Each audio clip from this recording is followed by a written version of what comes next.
la gestion des risques et de la conformité dans un cadre de sécurité de l'information. En fait, le grand programme va débuter par, d'abord en disant un grand merci à PECB pour cette organisation de conférences très intéressante. Je suis une fervente admiratrice de la méthode de gestion de risque MEHARI et on a le bonheur aujourd'hui d'avoir dans notre classe l'inventeur, le créateur de la méthode MEHARI, M. Jean-Philippe Joas, directement de Paris. Très heureuse, M. Joas, bravo. Je ne vous apprendrai probablement pas grand-chose puisque les regards et les visages que je vois ici, vous êtes déjà des gens fervents amateurs de la gestion de la sécurité de l'information. Je suis spécialisé en sécurité de l'information et en gestion de risque. Le Top Gun risque au niveau du développement des applications sécurisées et M. Luc Poulain avec la nouvelle norme ISO 27034 qui est dans la classe. Il y a plein de beaux mondes dans cette classe-là. Bravo, Luc. Il y a Mario Bernard Vézina, qui est notre nouveau président du Club de sécurité d'information du Québec, qui s'occupe de travailler à faire évoluer la méthode MEHARI partout dans le monde et la faire rayonner.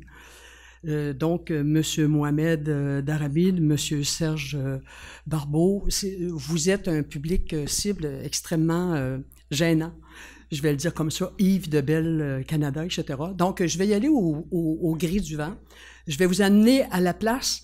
Ce que je veux vous transmettre comme information, c'est le passage de la gestion des technologies de l'information vers, donc d'un point de vue technique, vers le passage de la gestion je dirais, administrative ou managériale de la sécurité de l'information. On va parler affaires. C'est ce que je vise. Donc, les différentes certifications qui sont montrées, c'est juste pour vous inspirer confiance. Notre plan de conférence, on va regarder quels sont les enjeux, les défis qu'on a à dépasser, si on veut, parce qu'ils font partie de notre quotidien, et je m'explique. Tous ces nouveaux défis-là ont été amenés avec le temps au cours des 30 dernières années avec les technologies qui ont émergé. Tout à l'heure, j'assistais à la conférence de Mathieu Lachaine. Mathieu qui vient nous parler des objets interconnectés. Ces objets-là nous amènent des défis. On parle des technologies qui sont mobiles, de plus en plus présentes dans nos vies, la spécialisation accrue de différentes fonctions qui n'existaient pas avant, la concurrence qui est plus active, des pressions qui sont aussi plus grandes en matière de performance au niveau de l'organisation.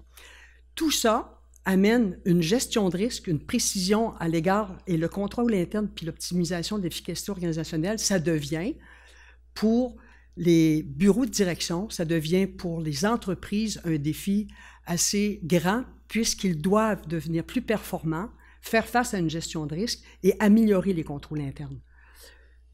Il devient donc impératif de cerner et de centrer davantage les actions de l'organisation sur la mission. Quels sont les processus de mission? Quels sont les processus dans l'organisation qui font en sorte qu'on livre ce qu'on a livré comme mission? Et il nous faut donc mettre en place des solutions qui sont novatrices, qui vont nous permettre de rassurer notre organisation, de rencontrer nos objectifs d'affaires. On va donc regarder ensemble quelles sont ces pistes-là. J'aime beaucoup regarder le passé pour permettre de regarder. On dit, si je veux savoir dans quelle direction je m'en vais, c'est bien de savoir d'où est-ce que je viens. On a commencé, quand les entreprises ont commencé, quand on travaillait au départ, je me souviens encore dans les débuts de la profession, on était plus centré dans l'organisation. On était sur place dans notre entreprise. Le cercle s'est agrandi un petit peu. Tranquillement, les partenaires ont été inclus, les clients. On a invité de plus en plus nos clients à nous contacter. On a des employés mobiles qui se déplacent et qui ont de plus en plus de produits qui leur permettent d'être partout en même temps et d'aller partout. Toute la technologie qui s'est développée à l'égard de l'info-nuage qui nous permet d'avoir nos données, on peut y accéder partout où est-ce qu'on est dans le monde. Et maintenant, on est de plus en plus à distance, donc qui fait qu'on est de moins en moins présent à l'intérieur des organisations. On est partout répartis. Ceci amène un défi qui fait en sorte que, aussi petite que notre Terre soit, on peut être débordé par l'ensemble de ces technologies qui sont émergentes.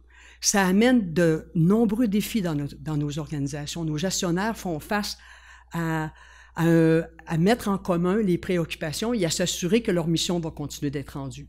Si on ne se transforme pas, on s'en va directement dans le mur. La convergence est très rapide, les technologies sont de plus en plus complexes et croissent à une vitesse phénoménale, c'est quasiment quantique. On a de nouvelles menaces, on a juste à penser à WannaCry et PTI et compagnie.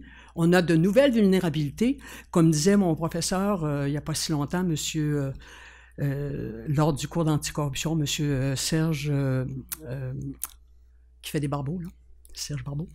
La majorité des technologies qui sont mises au monde à l'heure actuelle nous arrivent déjà avec moult vulnérabilités. On dirait que ce sont nous, les gens qui sommes utilisateurs, qui devenons les utilisateurs bêta de ces versions-là, puis on vit avec les vulnérabilités, puis on vit avec les problèmes. Tout ce portrait d'exposition-là fait en sorte qu'il y a une augmentation des attaques et une augmentation des impacts et de gravité dans l'organisation. Doublé de nouvelles responsabilités au niveau des PDG, de nouvelles imputabilités, de nouvelles règles de conformité, de comités de vérification, de comités d'audit, donc des obligations légales qui les obligent à démontrer patte blanche en tout temps et en tout lieu. On ne peut pas passer à côté. Ce que ça nous dit, c'est que nos problèmes de croissance des technologies, dans le fond, aujourd'hui, ou au moment où on parle de problèmes d'affaires. Parce qu'il faut reconnaître qu'on doit gérer des risques qui sont drôlement hors juste de la portée de la sécurité de l'information. On a nos risques financiers, on a nos risques d'affaires, on a nos risques événementiels, on a nos risques opérationnels. On ajoute nos risques en sécurité de l'information, de comment bien protéger les choses. Ce qu'on doit être capable de travailler à ce moment-là, c'est qu'il faut redéfinir ce portrait de gestion de risque au total pour que notre sécurité de l'information soit davantage une sécurité qui nous assure une gestion de risque, je dirais, harmonisée avec la volonté et les besoins de notre gouvernance ou de notre comité de direction. On parle à l'heure actuelle encore 2 langages et c'est très difficile. C'est très difficile parce qu'il y a des écarts de compréhension entre ce que les technologies ont besoin et ce qu'ils véhiculent comme information et ce que les gens d'affaires ont besoin d'entendre. Actuellement, nos technologies, là où elles sont concentrées, les gens d'infrastructures de production, de développement et autres, ils ont un langage, moi je dis souvent, ils parlent Klingon, ça devient difficile pour les gestionnaires de les comprendre, mais ils vont parler des chiffrements des comptes, l'échec des tentatives d'accès des utilisateurs, le dépassement de mémoire, les injections SQL, les dénis de service, le contrôle des événements de détection. On va parler de la gestion des incidents de sécurité du côté des façons de faire, du côté technique. Dans un même temps, les gens d'affaires, eux, les chefs d'entreprise, les questions qu'ils vont poser quand il y a des problèmes comme ce qu'on a vécu avec WannaCry, entre autres, c'est quoi les risques au niveau de mes affaires? C'est quoi qui s'est passé? Qu'est-ce qui est arrivé? Qui était là? Comment ça a pu arriver chez nous? Quelles sont les informations qui ont été compromises? Qu'est-ce qui nous a été enlevé? Quelles sont nos implications au niveau légal? Est-ce qu'il y aura des poursuites? Quels sont les enjeux financiers? Sommes-nous encore sous contrôle? Tout ça, ce que ça nous montre, c'est qu'il y a encore, au moment où je vous parle, un écart assez important entre ce qui est véhiculé par les technologies et ce qui est véhiculé par les gens d'affaires. Notre responsabilité, la gestion de la sécurité de l'information, avec une approche qui est davantage orientée affaires, c'est d'avoir le langage commun entre ce qui se passe dans l'infrastructure, ce qui nous permet d'avoir des services informatiques, et ce qui se passe vers la haute gestion pour mieux gérer. On est capable de reconnaître que le volume d'informations numériques est passé, et de nature confidentielle et privée, ça a augmenté de façon phénoménale, c'est quasiment une augmentation quantique. Il faut être capable de reconnaître dans cette problématique-là que la technologie est omniprésente dans notre organisation. Moi, les organisations qui me disent qu'elles sont capables de refaire tout de façon manuelle, on compte ça en jours, puis c'est terminé, on disparaît comme entreprise. On est techno-dépendant. Et c'est assez fulgurant parce que c'est quand tu perds tout que tu réalises que ça tenait à pas grand-chose. On est, malgré que ça fait M. Jouas me disait, 92, M. Jouas a écrit un livre qui s'appelle « Le risque informatique ». Et dans la fin des années 90, il a mis au monde la méthode Miary. Je pense qu'elle va avoir 20 ans. C'est 98, je pense. Donc, elle va avoir 20 ans. 93? 96? Elle a eu 21 ans. C'est une jeunesse, ça. Elle vient d'être majeure au niveau américain. Même si on parle de gestion de risque, puis d'appréhension de menaces et de problèmes dans les organisations, c'est à peine 30% des organisations qui font de la gestion de risque. C'est à peine 30% dans le monde d'aujourd'hui. Et les groupes qui gèrent avec proactivité, c'est beaucoup moins que ça. Donc, notre technodépendance va avoir un prix au niveau de l'organisation. Il faut donc qu'on passe de la sécurité des TI à la sécurité des actifs informationnels. Ça veut dire qu'étant avec des moyens restreints, on doit être capable de faire plus avec moins. C'est un langage qu'on connaît, on reconnaît ça dans les entreprises. Donc, on va aller gérer ce qui est essentiel à notre mission, puis ce qui est à côté, on y repassera. Donc, recentrons nos énergies à identifier qu'est-ce qui est archi-essentiel à notre organisation et donnons les moyens à notre organisation de se prémunir pour continuer à être rentable, pour continuer de réaliser notre mission. Nos enjeux organisationnels, c'est pas difficile, c'est est-ce qu'on est en contrôle de la disponibilité, de l'intégrité et de la confidentialité? On est-tu capable de dire, nous, là, dans notre organisation, on est en parfait contrôle de ça? Est-ce que nos risques d'affaires ont été identifiés? Est-ce que les atteintes à la sécurité des actifs et les atteintes, est-ce que ça a été mesuré en termes d'impact? Est-ce qu'on sait à quoi on fait, devant quoi on est exposé? Est-ce que les incidents de sécurité sont gérés? Est-ce que vous permettez à l'heure actuelle que des téléphones intelligents puissent être sur votre réseau? Est-ce que vous permettez est-ce que vous êtes rassuré quant à la continuité de vos activités si jamais il y avait un problème? Qu'en est-il des mesures, des façons de faire ou de l'implication de votre direction à l'égard de la protection des informations? Ce que ça amène, bien, ça nous amène des risques au niveau de l'organisation. Ça nous amène, si ce n'est pas géré, si on a dit non à toutes les questions qui ont été posées, ce à quoi on fait face, c'est des risques de fuite d'informations. C'est des pertes de services de mission. À ce moment-là, je suis plus rentable. Je suis plus capable de rendre des services pour lesquels je m'étais organisé. L'illégalité, j'ai pas le droit d'être hors la loi. Je dois donc faire les choses dans les règles de l'art.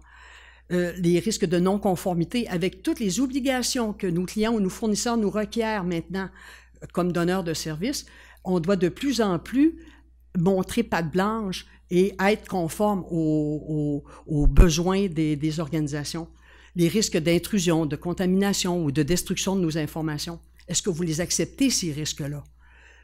Ce faisant, si on les accepte, bien, ça veut dire qu'on accepte aussi les impacts sur les affaires. Ça veut dire que je vais accepter des pertes financières. Jusqu'à quelle concurrence? Jusqu'à la hauteur de quoi je vais accepter ces pertes financières-là? Est-ce que je vais accepter de avoir des pertes de parts de marché? Est-ce que je vais accepter des pertes de notoriété, pertes de réputation? Est-ce que cette perte-là, est-ce que je sais l'impact que ça aura sur l'actionnariat de mon organisation? Est-ce que vous les acceptez toujours, ces risques-là? Comment on fait pour bien cerner? Ce schéma-là vient de René Saint-Germain, qui est avec PECB. Il l'a fait il y a quelques années et j'adorais la manière qu'il amenait l'information. La manière qu'il faut le regarder, c'est l'évolution dans le temps. Avant, lorsqu'on parlait d'un problème, le directeur technique nous donnait, et vous regardez en bas, il disait... Bon, ben, on a un petit problème, on a 8 serveurs qui sont plantés. Donc, je vais prendre l'expression, les 8 serveurs sont plantés, ça fait qu'il avisait son monde. Bon, arrangez-moi ça. C'était un problème d'une vue, c'était un risque technologique dans une vue technologique. À un moment donné, avec le temps, ça a évolué, les questions qui se sont mises à se poser, c'est, OK, les 8 serveurs, là, ça touche quoi? Il y a le téléphone sonné, il disait, ben, c'est parce que moi, là, les 8 serveurs, j'ai 40 représentants qui ne peuvent pas contacter les clients et sceller leurs commandes, faire leur mission, ce pourquoi on a été mis au monde.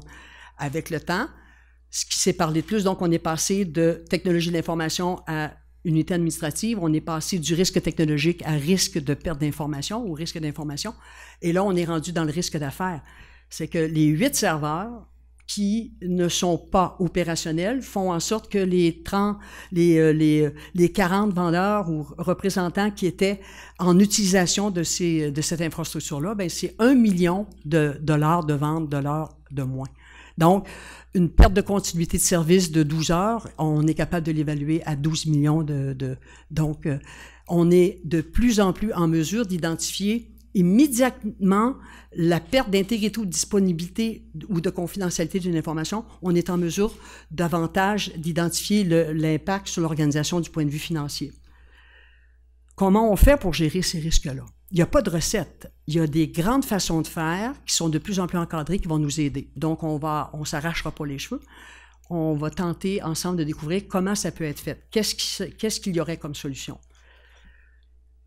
De base, quand je vous dis qu'il y a 30% des entreprises, des organisations qui gèrent leurs risques, il y en a encore moins qui gèrent leur sécurité de l'information parce que il y en a encore que c'est laissé au gré du vent puis que c'est les TI qui décident de qu'est-ce qui est monté jusqu'à la haute direction. La culture est en train de changer, mais il faut encore avoir le bâton de pèlerin et le missionnariat pour venir identifier que c'est important de prendre action. Première des choses, ce qui peut aider avant, gérer la sécurité de l'information, on y allait de façon réactive. Donc, il y avait un problème, c'était le concept d'un trou de cheville. Et arriva la norme ISO 27001 qui permet de mettre en place ce qu'on appelle un SMSI. Je l'ai traduit en français en système de gestion de sécurité de l'information.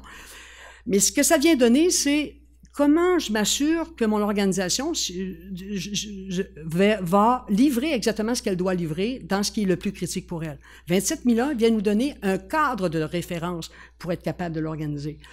Et ce cadre de référence-là respecte une roue. C'est la roue de Deming dans la manière qui est montée, dans le planifier, déployer, contrôler, agir. Donc, en sécurité de l'information, ça veut dire que quand je parle à mon organisation, dans le planifier, ça veut dire que je vais dire ce que je vais faire. Dans le déployer, c'est je vais faire ce que j'ai dit. Dans le contrôler, c'est je vais regarder s'il y a un écart entre mes babines et mes bottines. Puis dans le agir, c'est s'il y a un écart, je vais le corriger. Alors, ça nous aide à mettre en place une structure qui donne des actions bien précises à faire pour s'assurer que l'organisation aura un cadre pour faire évoluer sa pratique en sécurité de l'information. Donc, le 27001 nous permet de mettre, de nous suggérer ces façons de faire-là.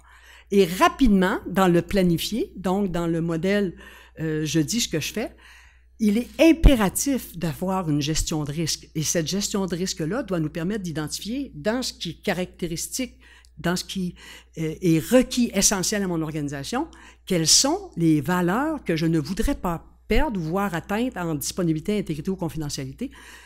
Quelles sont ces valeurs-là et quels sont les risques auxquels ces valeurs-là sont exposées. Donc, on met en place un modèle de gestion de risque selon la norme ISO 27005.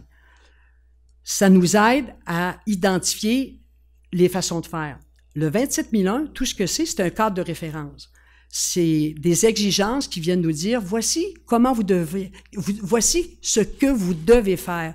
On dit le quoi faire et le pourquoi avec le ISO 27001. On doit faire des choses pour s'assurer que c'est pris en charge correctement. Et à l'annexe A, on a ce qu'on appelle les 114 bonnes pratiques, les 114 bonnes pratiques ou mesures de sécurité réparties dans 14 chapitres. Ce que ça nous permet de faire, ça dit pas que vous serez jamais attaqué, ça dit pas que vous n'aurez plus aucun risque, ce n'est pas ça. C'est une base minimale qui vous donne un cadre de référence pour vous aider à organiser et à structurer votre organisation. Et cette base de référence-là repose sur des normes ISO et les normes sont dans le sens, ça demande ou requiert l'implication de plusieurs pays pour avoir une norme qui est opérationnelle, qui est acceptable. Donc, ça devient un référentiel qui nous aide à prendre les bonnes décisions. L'organisation peut se certifier ISO 27001. Donc, c'est notre cadre de référence. L'autre cadre de référence, qui est un cadre normatif, c'est le 27005, c'est la gestion du risque. Donc, qu'est-ce qui est à faire en gestion du risque selon le modèle ISO 27005? Ça ne nous dit pas comment faire. Le comment, c'est en sélectionnant la méthode qui va nous aider à faire une gestion de risque adéquate. Ça répond au quoi et au pourquoi. Et chaque organisation doit, dans le cadre de sa mise en place d'une gestion sécurité de l'information très efficace et performante, doit avoir et sélectionner sa méthode de gestion de risque. Donc, Ce que ça va nous permettre de faire en mettant en place ces différents cadres de référence-là, en les adaptant à notre contexte organisationnel, à nos façons de faire, à notre vie, de livrer notre mission d'organisation. Ça va nous permettre de connaître les risques de l'organisation.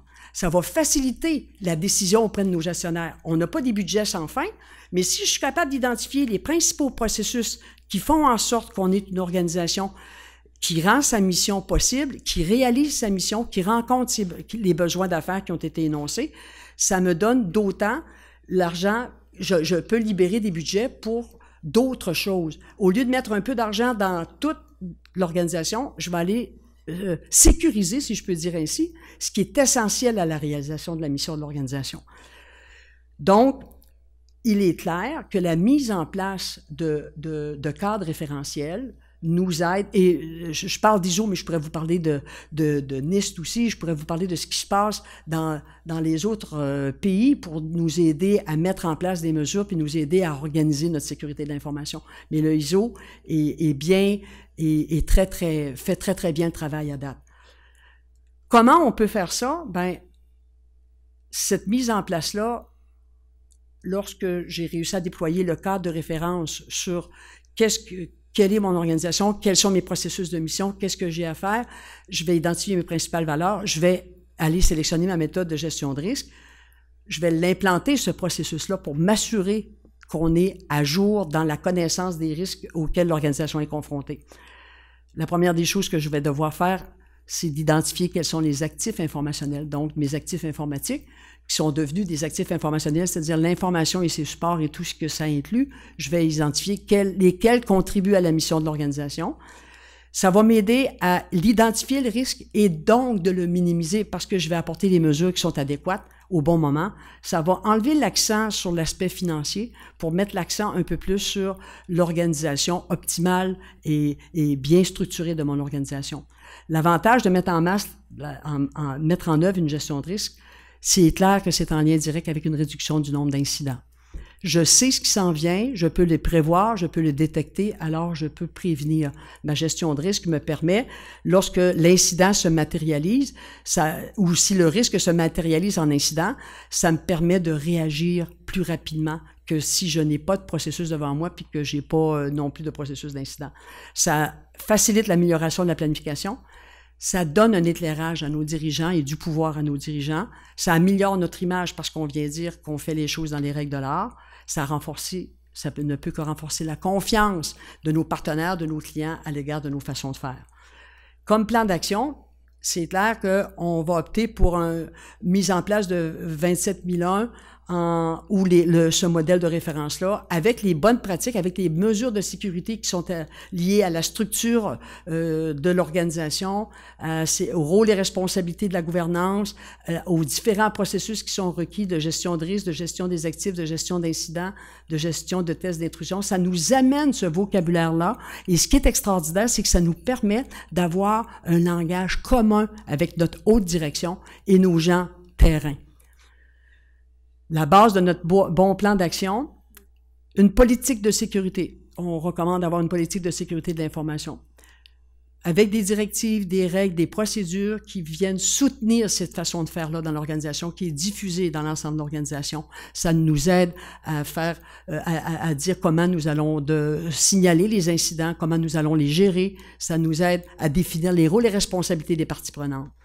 L'inventaire, la catégorisation des informations, c'est nos actifs informationnels, c'est de venir dire c'est quoi nos principaux processus et c'est quoi les informations qui caractérisent ces processus-là à l'intérieur des étapes et des activités. Et là, on a j'appelle ça le noyau fort de l'organisation. On sait qu'est-ce qui fait en sorte que l'organisation va pouvoir réaliser sa mission. Ça tient sur X système d'information et Y information. L'inventaire nous amène de façon prioritaire, qu'est-ce que je dois protéger? Quelle est la valeur réelle de ce que je protège et qui sont les responsables de ces actifs informationnels-là? Donc, je fais le lien entre la structure organisationnelle, la structure humaine de mon organisation de travail vers les processus d'affaires et surtout vers les équipes opérationnelles et c'est là qu'on établit notre langage commun. À cette politique, Je vais ajouter l'analyse de risque. Évidemment, je vais vous recommander Méhari.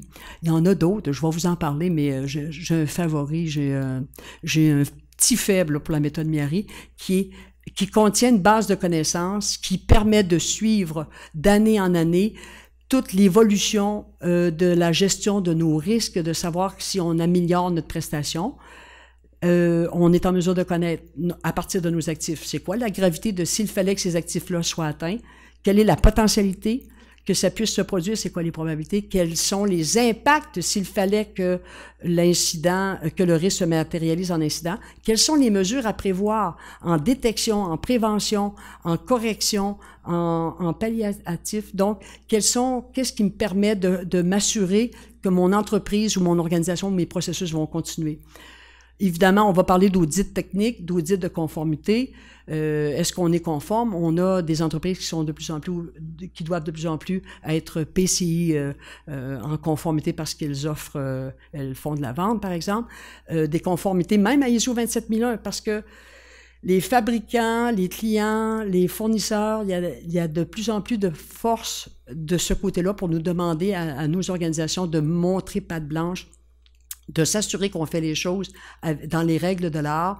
Donc, la conformité, la base de connaissances, Méhari et ISO 27005 conforme, ISO 31000, ISO 27001 conforme. On a amené cette méthode-là à un niveau de maturité qui est extraordinaire. L'audit technique, lui, nous permet d'amener dans l'organisation une connaissance de notre environnement technologique, à savoir est-ce qu'on est est-ce qu'il y a des vulnérabilités qui n'ont pas été traitées, est-ce qu'on a des failles qui ne sont pas connues, on va les découvrir en faisant les tests, puis on va identifier quels sont les correctifs à appliquer. Ça nous prend clairement des processus formels. Formel, ça veut dire des processus décrits. Pas besoin d'écrire une Bible, je reprends l'expression de mon confrère Yves de Rome qui disait « un déluge de mots dans un désert d'idées ». C'est important que ça soit synthèse, clair, de quelle manière on doit gérer un incident, gérer les actifs, gérer les risques, gérer la continuité, de quelle manière on fait les tests, on vient dire comment se font les choses à travers nos processus. Nous faciliter la vie au niveau de la gestion d'incidents, évidemment. Quand c'est bien documenté, ça nous facilite la vie lorsqu'il est le temps de faire les audits et les contrôles. Ça nous facilite la vie quand on est déjà sur les bonnes pratiques afin de mettre en place les mises à jour de correctifs et les mises à jour de tout ce qui est requis pour s'assurer que les failles ne puissent pas être exploitées. De la sensibilisation, de la formation puis de la sensibilisation, on le dira jamais assez. Le maillon le plus faible de la chaîne de sécurité est le maillon humain. On est nous-mêmes le problème. Donc, il n'y en aura jamais trop de sensibilisation. Et j'écoutais Monsieur Michnik ce matin, il est toujours aussi épeurant dans tout ce qui est possible de faire. L'hameçonnage, la partie humaine, c'est l'humain qui est encore au cœur des grands problèmes. Donc, il va falloir sensibiliser davantage, mettre ça dans nos politiques, faire savoir que les choses se font de cette manière-là et il faut éviter tel comportement. On doit tous se sentir impliqués, du président du conseil d'administration aller jusqu'à la personne qui s'occupe du ménage en fin de journée. On est tous des parties prenantes de l'ensemble de ces processus-là. On a tous un rôle extrêmement important à jouer. On ne le dira jamais, jamais, jamais assez. Je rappelle que c'est juste 30% des organisations qui font de la gestion de risque et encore moins en sécurité d'information. Nous sommes tous solidaires. Le problème d'un devient le problème de tout le monde. Et j'ai suivi le cours avec Serge, je vous disais, l'anticorruption, ça prend un comportement intègre. Ça part de soi, on redonne à l'organisation. En conclusion, il faut gérer nos risques avec tout ce qui est précieux à l'organisation pour s'assurer du maintien, que les travailleurs puissent continuer à travailler, qu'on puisse livrer nos marchandises, qu'on puisse livrer notre mission, qu'on puisse continuer à être rentable, qu'on puisse continuer à faire rouler l'économie. Il faut de base, gérer ces risques-là et non pas être des victimes. La mise en œuvre, ça implique beaucoup de travail. C'est certain que ça ne se fait pas en criant ciseaux, cependant, même s'il est complexe, il ne faut jamais que ça nous empêche d'aller de l'avant puis de le déployer, puis de le mettre en place. Plus l'implantation de ce processus est retardée et plus l'exposition au risque est grand pour l'organisation. C'est juste qu'on ne sait pas ce qu'on risque de perdre. c'est un processus qui est continu. Je dirais, pour ceux qui peuvent s'en souvenir, c'est le principe de la laveuse à linge avec la tordeuse, là. Le tordeur, c'est-à-dire pour la tordeuse. Le tordeur, quand on mettait le bras, ben, la gestion de risque, un coup qu'on a le bras dans le tordeur, c'est tout le corps qui y passe parce que ça devient une culture et c'est ce qu'il faut développer dans l'organisation. Je remercie René Saint-Germain, M. Jean-Philippe Jouas, M. Xavier Trépanier et les gens d'ISO pour leur contribution à faire en sorte que la sécurité de l'information, et j'aurais dû rajouter Luc Poulain, mais je n'avais pas d'acétate de Luc dans ma présentation, la prochaine fois j'en mettrai. Ces gens-là font en sorte que la sécurité de l'information et la gestion de risque évoluent par leur implication. Je vous remercie.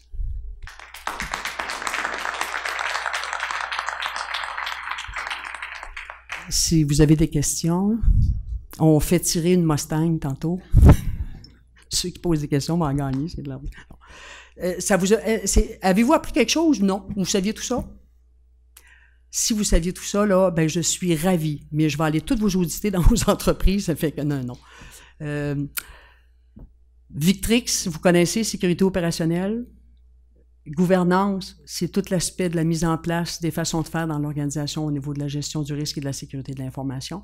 Il y a plein de joueurs en gouvernance ici à ce congrès-là. Donc, je vous invite à partager avec les gens vos différentes expériences et si vous avez des questions, on est là jusqu'à demain avec grand plaisir. Merci, bonne fin de journée.